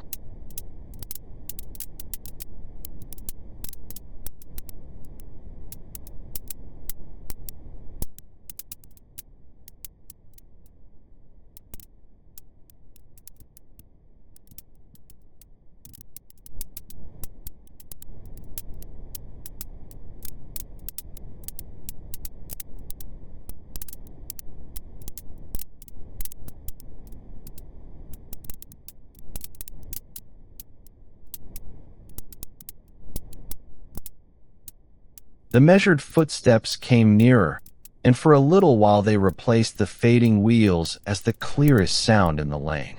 A covered lamp cast its light close to the ground, revealing paving stones one after another, then leaving them dark again. Several men moved with it. Their pace was steady rather than hurried, and the small sounds of their equipment stayed close to their bodies. Rome had not become quiet enough to hear every footfall, yet this particular rhythm was familiar. The vigilas were making their way through another part of the sleeping city. By the early 2nd century, the vigilas had existed for generations. Augustus established the force in the first years of the 1st century after earlier arrangements had proved inadequate for a vast city vulnerable to fire. It was organized into 7 cohorts, each associated with 2 of Rome's 14 administrative regions. The exact number and distribution of personnel could change over time, and a neat diagram cannot describe every patrol on every night. Still, 7 cohorts offered an enduring framework, with officers, watchmen, stations, and smaller posts placed through the city. Their presence joined imperial administration to the practical work of walking streets after dark. Calling them a modern fire department or police force would make them seem more familiar than they were. Their duties overlapped with both, without matching either institution. The legal tradition describes a prefect of the watch concerned with fires, break-ins, thieves, runaways, and some disturbances connected with the night. Much of the force consisted of men of freed status in its earlier history, and service could carry legal and social consequences that changed over the centuries. On the street, titles mattered less than the immediate tasks. They watched for smoke, checked dangerous flame, responded when someone raised an alarm, and kept moving through districts whose houses stood close together. Fire was one of Rome's ordinary fears. Buildings contained timber beams, wooden shutters, furniture, baskets, textiles, stored fuel, oil, and countless other things that could burn. Cooking fires, braziers, ovens, lamps, workshops, and religious offerings placed controlled flame amid those materials every day. Walls of brick or concrete could slow a fire, but roofs, floors, partitions, and contents might still carry it. Multi-story housing increased the difficulty of warning residents and reaching an upper room. The great fires remembered by Roman writers were exceptional, but the risk behind them was present in much smaller forms every night. Our composite household had already performed several quiet acts of prevention. The cooking heat had been allowed to settle. A lamp stood on a stable surface rather than near hanging cloth. Water remained in a vessel, though water carried upstairs was valuable and would not be wasted casually. The wick had been lowered before sleep. These actions did not guarantee safety. They simply narrowed the possibilities. Across Rome, people did similar things because they understood flame through daily experience, not because they followed one universal household code. The patrol below also relied on experience. A watchman learned the difference between the smell of a bakery oven and the sharper smell of something catching where it should not. He noticed a glow that remained too bright behind a closed shutter. He knew which workshops used heat and which alleys offered a quick route to a water source. Knowledge accumulated by repetition. A corner crossed on one night would be crossed again. A doorkeeper who resented being disturbed might still answer more quickly the next time. A cracked wall, a heap of fuel, or an obstructed passage became part of the patrol's mental map. The equipment associated with Roman firefighting was practical and physical. Literary and legal evidence mentions water containers, hooks, axes, ladders, poles, mats or coverings, and devices for moving water. Archaeology and texts also indicate the use of force pumps in the Roman world, though it would be unsafe to place a working pump in every patrol or at every incident. Buckets could carry water hand to hand. Hooks and axes could pull down burning material or create space. Wet coverings could smother a small flame. Ladders could reach above street level. Most of these tools demanded many hands and close coordination. Water itself was abundant in Rome at the scale of aqueducts, fountains, baths, basins, and channels, but abundance across a city did not mean that water waited conveniently beside every flame. It had to be reached, contained, lifted, and delivered. The law preserved in the digest attributes to the prefect of the watch an expectation that householders keep water ready in upper rooms, a sensible instruction in a city of height and narrow access. How consistently residents followed it cannot be known. A filled jar was heavy, space was limited, and daily water needs were constant. Yet even a modest supply could matter when a lamp guttered against a cloth. As the patrol passed below our window, one man carried the covered light while another held a staff or pole. Additional equipment might remain at a station or be brought when needed. Their clothing was suited to work rather than ceremony. The night air had cooled, but walking the inclines kept them warm. Dust clung to sandals. Their conversation was sparse. One named the next turning. Another acknowledged a doorway that had been checked earlier. They did not stride through a silent stage arranged for them. Porters, late customers, animals, and household servants still used the same streets. At a broader junction, a second group could be seen for a moment beneath a shrine lamp. Rome's regional system divided responsibility, but boundaries on the ground were crossed by smoke, sound, and need. A message might travel from one post to another. A serious fire could draw men from beyond the nearest circuit. On this night, there was no broad red glow above the roofs, no bell of general alarm, and no running crowd. The watch continued in the manner most nights must have continued, through attention to conditions that remained ordinary. The force had officers of several ranks. A prefect stood at its head, with tribunes and centurions below, while specialists and administrative staff supported the cohorts. Epigraphic evidence preserves careers and titles more clearly than it preserves the exact sensation of patrol. We know something of organization because Rome recorded office, service, and status in inscriptions and law. We know less about the private thoughts of an individual watchman walking past a shutter deep in the night.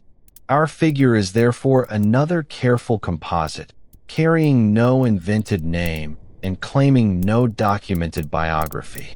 He might have begun his service from a cohort barracks or a smaller neighborhood post. Excavated remains at Rome and Ostia help historians understand such institutions, though the evidence is incomplete and not all sites belong to the same date. A station offered storage, administration, rest, and a point from which men could be deployed. Graffiti and inscriptions from watchmen in the Roman world sometimes preserve pride, routine, or simple proof of presence. Beyond those walls, the real measure of a night was less formal. Streets crossed, fires prevented, calls answered, and dawn reached. The patrol turned into a lane where the buildings leaned close over the road. Here, a person carrying a lamp had to attend not only to the flame, but also to balconies, shutters, and objects left near thresholds. The light traced the lower plaster, caught a metal hinge, and shone briefly into a drain. Above, darkness hid most upper floors. A watchman looked upward because smoke rises before it spreads sideways, but ordinary chimney smoke, oven smoke, mist, and dust could complicate the view. Smell and local knowledge helped fill what the eyes could not see. Near a small food shop, they paused. The shutter had been drawn most of the way down, leaving a hand's breadth above the threshold. Behind it, a lamp still burned while the keeper finished cleaning. This was not itself suspicious. The watchman spoke, the keeper answered, and the shutter lifted enough to show the counter. A reed basket had been set close to the lamp while jars were being rearranged. Its dry fibers had begun to warm. No flame had caught, and no smoke rose, but the distance was smaller than prudence allowed. The basket was moved. The lamp was shifted into a shallow niche, and the wick was lowered. One watchman placed his fingers near the wall to feel whether unusual heat had gathered. Another checked the ashes of a small cooking brazier, where a dull coal remained under pale gray dust. Water was brought, not poured wastefully over everything, but kept beside the brazier while the remaining heat was covered and separated.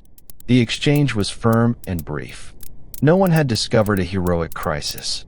They had found the kind of small arrangement from which a crisis could sometimes grow, and they had made it safer.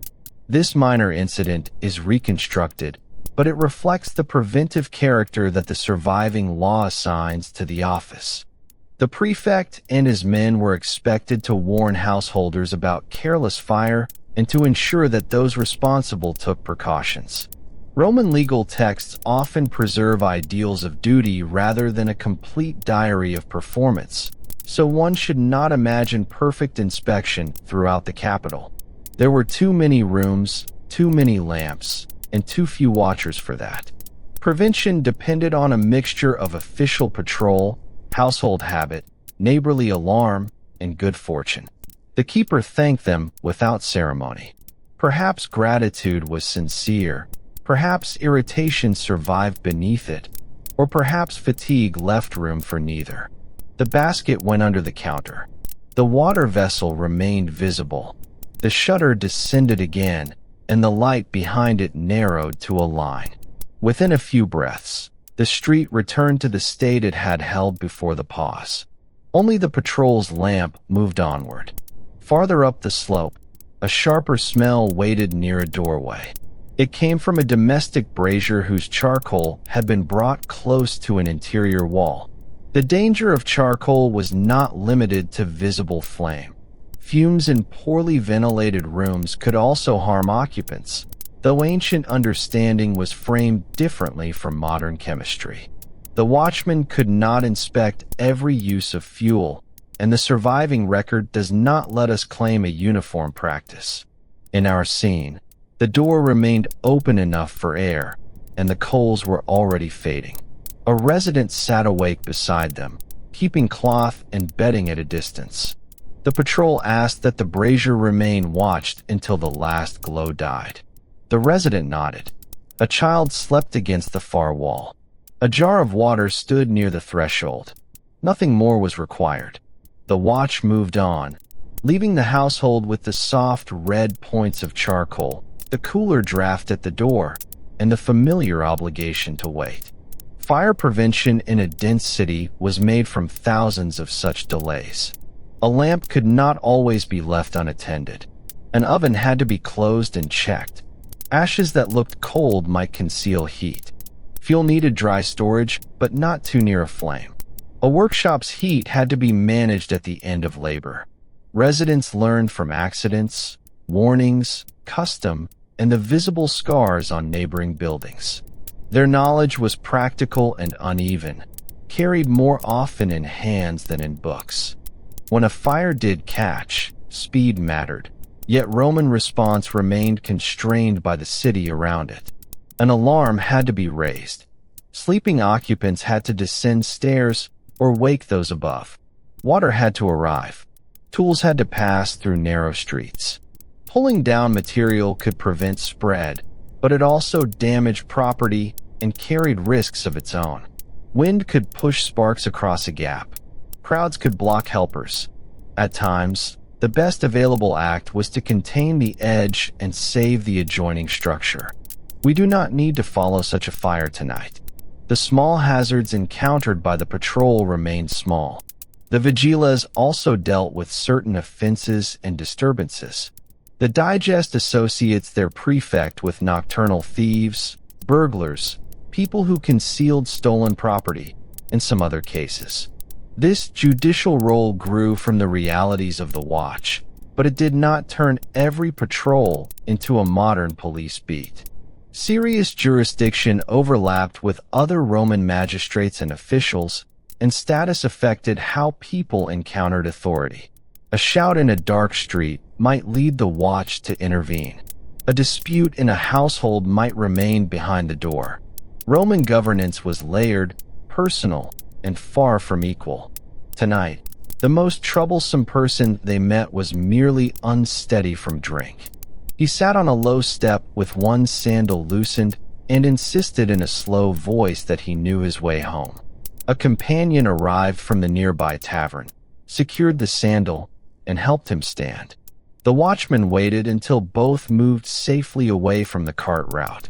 No charge, chase, or dramatic lecture followed. The task was simply to keep two bodies, one lamp, and passing wheels from meeting badly in the dark. Another call came from a courtyard where a storage jar had fallen. The crash had awakened residents who smelled oil and feared that a lamp had broken. By the time the patrol entered, the confusion had settled. The jar had held water, and the lamp remained upright on its shelf. A wet patch spread over the paving. Someone laughed once, quietly, from relief. The watchman looked at the lamp, checked the stair, and returned to the lane. False alarms also belonged to vigilance. In darkness, a sudden sound could resemble many things until a small light revealed it. Along their route stood public fountains and basins supplied by Rome's water system. Access and flow varied, and maintenance could interrupt what residents expected. The watch knew which source was nearest and which approach was wide enough for a chain of carriers. Water drawn there belonged to the common working life of the district. During the day, people queued with vessels and exchanged news. At night, a basin reflected a lamp in broken amber pieces. One patrolman wet a cloth and wiped dust from his face. The rest waited without speaking. The night had moved beyond its noisiest stretch. Carts still crossed larger roads, but the narrow lanes held longer intervals of calm. The patrol's feet softened as dust covered the paving. Somewhere behind them, the bakery oven continued to breathe. Ahead, a faint breeze reached down from the higher ground and stirred smoke above the roofs. The watchman could read some part of the city's condition in that smoke. Thin columns from expected fires drifted and faded. No thick plume held its place. Our household near the Subura heard the patrol return by another route. The covered lamp appeared below a different wall, now dimmer because the bearer stood farther away. From the upper room, the men were shapes joined by a warm point. Their existence was reassuring without being absolute. They could not protect every building or prevent every accident. They represented a promise of attention, limited by distance, numbers, access, and the ordinary failings of institutions. For a few moments, that promise was audible in the measured cadence of sandals. One man stopped beneath a projecting upper floor and looked at the timber supports. Building regulations and imperial interventions tried repeatedly to address height, materials, and fire risk in Rome, but enforcement and existing construction complicated every rule. The city was continually repaired, rebuilt, subdivided, and inhabited. New brickwork met old wood. A sound structure could stand beside a neglected one. The watchman saw nothing that demanded action tonight. He only watched a moment longer, then joined the others. At their station, records might be kept and reports passed upward, though the form and fullness of nightly documentation are not preserved for us. Equipment was returned to its place. A lamp was refilled. Men ending one circuit rested while others remained available. The organization behind the patrol continued even when no emergency announced it. 7 cohorts sounded orderly in an imperial description.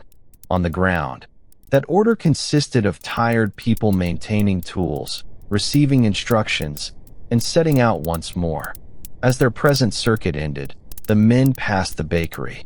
The door now gave out a fuller warmth, and rows of shaped dough waited for the oven. Baker and watch acknowledged one another with the familiarity of people whose working hours overlapped. Flame used carefully would make the morning meal. Flame neglected could threaten the building. Between those possibilities lay routine. A swept floor, tools in place, fuel measured, water near, and someone awake. The patrol continued toward a wider street where the sky could be seen between roofs. A few stars had shifted toward the west. Roman hours of darkness expanded and contracted with the seasons, but the men did not need a modern clock to sense the approach of the night's final portion. Traffic had thinned. Air had cooled. Bakers were farther into their work, and the earliest household obligations were drawing nearer. The city was preparing to exchange one set of wakeful people for another. In our upper room, the lamp was extinguished at last. A thread of smoke rose from the wick and disappeared into the warmer air near the ceiling. Darkness did not erase the familiar arrangement. The water jar stood beside the wall. Sandals waited near the sleeping mat. A folded garment lay ready for morning. Outside, the patrol's light became smaller, turned once, and vanished. The watchman's footsteps remained for a little longer. They were even, then faint, then part of the general breathing of the streets. The small danger beside the shop had been noticed and put right. The brazier had been left under a wakeful eye. Nothing burned beyond its proper place. There was still time to rest before the first obligations gathered at the doors of Rome. The roofs lay dark, the water in its jar was cool, and the stones released the last of yesterday's warmth. Very softly, beyond the sleeping room, the bakers continued their work toward dawn.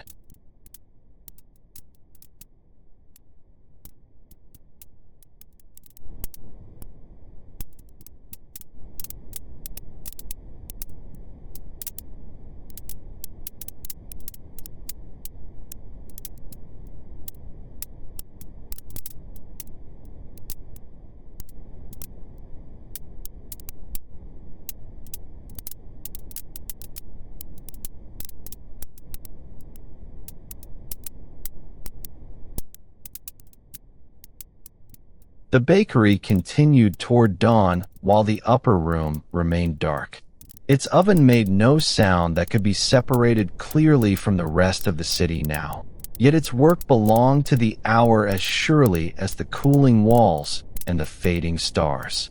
Above the narrow street near the Subura, our household rested within a building of many rooms and many arrangements. Some sleepers lay behind doors. Some shared spaces that had served other purposes during the day. Some were already awake, listening for the first signs that night was loosening its hold. Romans used the word cubiculum for a small private room, but it should not be fitted too neatly to the modern idea of a bedroom. In houses preserved at Pompeii and elsewhere, rooms identified by position, decoration, or fittings may have held beds, couches, chests, or other furniture, yet their use could change with household needs. A cubiculum might support sleep, privacy, conversation, study, intimate business, or the display of status. In a modest apartment, the distinction could be even less fixed. Mats and bedding could be laid out at night and moved by day. Curtains, screens, chests, and habit divided space more often than permanent labels did. The insula itself cannot be described from one universal plan. Roman apartment buildings varied in date, construction, size, quality, and internal organization. Evidence from Ostia helps historians understand multi-story housing, but Rome's crowded neighborhoods had their own history of rebuilding and adaptation. Lower floors could offer larger or more convenient rooms. Upper floors might be cheaper, smaller, harder to reach, and more exposed to heat, cold, water-carrying labor, or structural danger, though not every building followed the same social order. Our imagined household occupied a plausible set of modest rooms, not a recovered address. One room had held supper earlier. A low table was now pushed aside. The lamp had been extinguished, leaving its scent in the air, and a rolled blanket supported a sleeper's head. Another person lay nearer the wall, where the plaster felt cooler. The day's clothing was folded rather than scattered because the floor would need to be cleared after waking. A narrow chest held objects worth keeping from dust, feet, and curious hands. Near the doorway, a pair of sandals waited with their toes pointing toward the street. Beds existed in many forms, from elaborate frames in wealthy houses to simpler wooden structures, couches, pallets, and mattresses stuffed with materials such as wool or plant fiber. The surviving evidence is uneven because textiles, stuffing, and ordinary would rarely endure as completely as stone or bronze. Literature gives glimpses colored by status and genre. Archaeology preserves impressions, fittings, painted representations, and exceptional remains. It is safest to imagine variety. Some Romans slept on costly furnishings. Others made a resting place from portable bedding. Many shared a room with another person or with the daytime purposes of the household. In our upper room, sleep was not a single uninterrupted state. A cart had stirred one sleeper. The patrol's footsteps had stirred another. Warmth, thirst, a child turning, or the need to tend a fading brazier could break the night. Such awakenings are ordinary human experiences. Historians have debated patterns sometimes called first and second sleep in later societies, but direct evidence does not justify imposing one universal divided sleep system on all Romans. Some people may have woken and returned to rest. Others slept as their work, health, household, and surroundings allowed. The composite resident who had guided us through the evening now lay near the same open window where the first lamp had appeared. The shutter remained partly drawn. Earlier, warm air had risen from the street. Now a cooler breath moved inward and touched the edge of the bedding. It carried less dust than before. The smell of bread was stronger, joined by damp stone and the faint smoke of many small fires. The resident opened their eyes without sitting up and listened. There were no wheels in the lane at that moment. Water moved somewhere below, perhaps poured into a basin or used to wash a threshold. A door opened with care. From another apartment came the light scrape of a chest lid and the whisper of cloth being unfolded. These sounds marked no exact minute. Roman nighttime hours changed length with the season, and ordinary residents did not carry mechanical clocks. People read the approach of morning in a pale edge of sky, the habits of workers, the calls of animals, household routine, and the known sequence of obligations. For some, those obligations began well before sunrise. Bakers and mill workers had already spent hours preparing food. Market sellers arranged baskets and checked goods. Enslaved servants in wealthy households rose to light lamps, warm water, clean reception spaces, assist with dress, prepare writing materials, or organize the first visitors. Porters and doorkeepers attended entrances. People traveling across the city set out while routes were still relatively open. Rome's morning did not begin when the sun appeared. It assembled gradually from work carried out in the remaining dark. Our resident belonged to a somewhat secure but working household, neither among the richest nor among those with the least protection. The figure was fictional and deliberately composite. Perhaps the day required help at a shop, records for a small business, skilled labor, or an appearance before someone of higher status. No single occupation needed to be fixed. What mattered was the network of dependents. Rent, patronage, wages, favors, family needs, neighborhood trust, and legal status shaped when a person rose and where they went. The Roman practice known as the salutatio brought clients to a patron's house in the morning. Literary sources often show crowds, waiting, ambition, irritation, and unequal rewards, especially in satirical writing. Those scenes should not be treated as a schedule obeyed by every Roman man or woman. Patron-client relations varied, and the formal morning call meant different things across status, time, and circumstance. Still, for some clients the day's first duty was to present themselves at a patron's door, exchange greetings, receive instructions or benefits, and demonstrate a relationship through attendance. Elite houses were arranged in part to manage visibility and access. The atrium and reception rooms of a domus could frame the patron's position, while door staff and attendants controlled movement. Yet even this familiar picture must be handled with care. Roman houses changed over time, and rooms served multiple functions. Not every salutatio followed the grand scenes implied by moralists. A modest patron might receive a small number of dependents. A powerful household could have layers of waiting, recommendation, and exclusion. The morning visit was both social ritual and practical negotiation. Before those clients knocked, the house had to be made ready.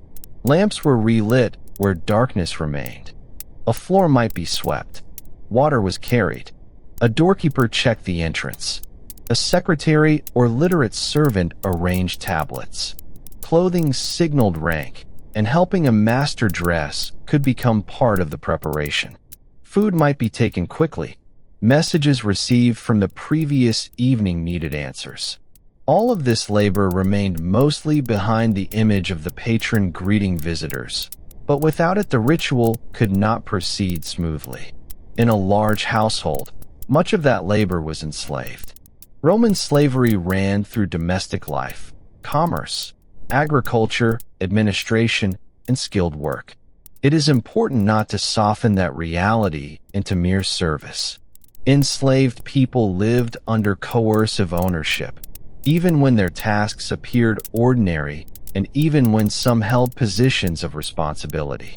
At this quiet hour, a lamp carried across an atrium might look peaceful from a distance. For the person required to rise, clean, dress another, or wait at a door, the same scene belonged to unequal power. Freed people, free workers, clients, relatives, and associates also participated in the morning machinery. Roman households were not simple groups of parents and children enclosed in private life. The familia could include enslaved people and dependents under the authority of the householder, while social relationships extended outward through business and patronage. Doors connected these worlds. Before sunrise, they were barriers. At the appointed stage of morning, they became filters through which requests, greetings, news, and obligations passed. Our resident rose before the filter opened. Bedding was folded away from the center of the room. The movement was practiced and nearly silent. Water from the jar cooled the hands and face. Roman washing varied with circumstance. This was not a full visit to the baths, only the small refreshment possible at home. A cloth removed the oil soot that had settled near the lamp. Hair was smoothed. The garment prepared earlier was lifted and arranged in the darkness, then checked when a wick was lit. The new flame seemed brighter than the old one because the eyes had rested in shadow. It showed the same wall, the same table, and the same small imperfections in the plaster. It also showed evidence of the night. The oil level was lower. Dust lay in a thin line near the window. A cup remained upside down after washing. Nothing had changed dramatically, yet morning gave each object a new purpose. The cup would be used again. The table would return to the center. The bedding would make room for daytime work. Other residents began descending the stairs. Wooden steps and landings varied across buildings and could be steep or worn. In our reconstruction, the stair turned around a narrow light well.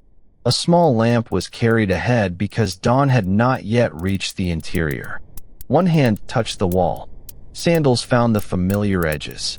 A person from a higher floor followed with an empty water vessel, hoping to fill it before the busiest part of the morning. Another carried a basket toward the bakery. The shared stair collected the building's smells. Lamp smoke lingered above. Lower down came yesterday's cooked food, damp pottery, timber, wool, and the clearer breath of the street. A door opened onto a workshop where tools waited in rows. Someone inside cleared ashes from a work surface. Two neighbors exchanged greetings in voices still shaped by sleep. Their words were ordinary enough to disappear as soon as they were spoken. Outside, the sky had begun to pale without yet becoming blue. Roof lines remained dark, but their edges separated from the darkness above them. A few lamps still moved. Their circles now competed with the growing ambient light and seemed smaller than they had during the deeper darkness. The paving stones showed themselves without waiting for a flame. At the bakery, the first loaves were ready. Heat poured from the doorway, along with the dense, comforting smell that had traveled through the lane for hours. A worker set round loaves on a board. Flour marked both forearms. The oven room behind was bright enough to erase the lamp near its door. A child arriving with a basket stood in the cooler street and watched steam lift from a cracked crust. Payment and credit could both belong to neighborhood trade, depending on trust and circumstance. This morning, a loaf was counted, wrapped loosely in cloth, and carried upstairs. Its warmth passed through the fabric into the child's hands. The resident turned toward a broader road. Others moved in the same direction, some bound for patrons' doors, others for markets, workshops, public business, or transport beyond the district. No trumpet announced the transition. A mule shook its harness. A seller arranged greens. Someone swept dust from a threshold into a small line before collecting it. The vigiles were nearing the end of one portion of their labor, while daytime officials and workers prepared to take up theirs. At the entrance to a prosperous house, a doorkeeper was already present. The door itself conveyed degrees of welcome and power. A visitor might be recognized, delayed, admitted, or turned away. Clients gathering for a salutatio did not necessarily form the vast comic crowd loved by satirists. Here, a few figures waited beneath the last lamps. Their clothing and attendance revealed differences even among dependents. One held a small packet or tablet. Another rehearsed no speech, but simply stood with the patience of long practice. The patron inside was also bound by the ritual. Status brought advantages, yet it demanded performance, memory, favor, and judgment. Names had to be recalled. Requests had to be managed. Support granted today might establish an obligation tomorrow. Roman patronage was not a single contract, but a broad language of exchange and hierarchy. The morning greeting made that language visible. In the quiet before the doors opened, it remained only a set of people waiting in cooling air. Our resident did not need to be placed at the grandest threshold. A smaller connection suited the scale of the story. The person waited outside the house of someone whose recommendation, custom, or assistance mattered to the household. Perhaps there would be brief instructions for the day, an introduction to a customer, or acknowledgement of a favor already done. The surviving evidence cannot tell us the private details of this fictional exchange, so they remain deliberately open. The important fact was the early attendance itself, a use of time shaped by social rank. When the door opened, the interior lamp made a narrow path across the pavement. Visitors entered in an order the doorkeeper understood. Greetings began. There was no sudden revelation within, only the continuation of relationships formed over many mornings. A name was spoken. A message was received. One person waited while another moved on. Outside, the sky became lighter. Elsewhere, markets gained voices. Goods delivered in the night emerged from storerooms. Amphorae were unsealed or checked. Timber rested beside the workshop that had ordered it. The tavern's shutter rose. Water carriers and residents gathered near fountains. A teacher's pupils might soon make their own noise, as Roman authors sometimes complained, but the hour had not yet reached its fullest activity. The city was between registers, night labor fading beneath morning trade. The sensory balance changed first on the roofs. Dark tiles took on a muted red. Smoke that had been invisible now appeared as gray threads. Birds moved along ridges and gutters. The upper facades received light before the lowest lane. From street level, a person could watch brightness descend slowly over plaster, brick, shutters, and painted signs. Lamps remained useful in interiors, but outside they were being overtaken by the sky. Back in the insula, the open window framed this change. It was the same window beside which the household had watched sunset gather at the beginning of the night. Then, the tiled roofs had held the last warmth of day, and the first oil lamp had made a little sun indoors. Now the lamp stood lower, almost unnecessary. Dawn touched the opposite roof and found every uneven tile. The sleeper who remained in the room turned toward that pale square. Not everyone rose for the same obligation. Age, health, work, status, and the previous day's fatigue made different mornings under one roof. A person who had worked late could rest while another left early. A child might wake with the street. An enslaved domestic worker might have been active long before the household member who gave orders. Rome did not sleep together, and it did not wake together. The room itself shifted back toward daytime use. Bedding was rolled. The shutter opened farther. Cool air crossed the floor, then began to warm where sunlight reached the wall. The water jar reflected a narrow band of light. Soot above the lamp was easier to see. Someone pinched the wick out, and the last thread of smoke rose in front of the brightening window. Below, the first clients had knocked and been admitted. The baker had set out more bread. A cart that belonged to the night's traffic was leaving the district, lighter than when it came. The vigilas completed their circuit. Shopkeepers lifted shutters one by one, making wooden knocks that replaced the deeper sound of wheels. Rome's daytime current gathered from many separate beginnings. From above, the resident could not see the whole city. The monuments, river, hills, warehouses, gardens, barracks, crowded apartments, and quiet courtyards extended far beyond the small frame. Yet this one window had contained the shape of the night. Sunset had left the roofs. Supper had gathered around a lamp. Oil had fed a careful flame. Carts had carried the city's needs through darkness. Watchmen had passed beneath rooms made vulnerable by fire. Sleep had come in the spaces between labor, noise, and duty. Nothing about the night had been uniform.